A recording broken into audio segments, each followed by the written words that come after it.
একটু থামো। এই মুহূর্তে কোথাও যেও না। এই নীরবতাটুকু নিজের জন্যে রাখো। একবার নিজের ভেতরে তাকাও।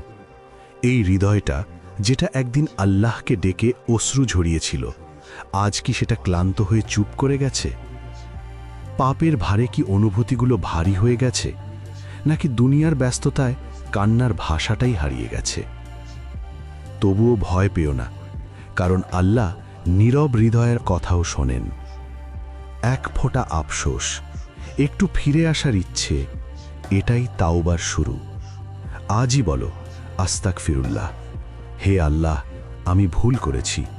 তুমি জানো আমার দুর্বলতা, আমার লজ্জা, আমার গোপন ব্যথা। আমাকে মাফ করে দাও, আমাকে নতুন করে গড়ে দাও, আর তোমার পথে ফিরিয়ে নাও। আল্লাহুম্মা ইগফিরলি ওয়ারহামনি। আমিন।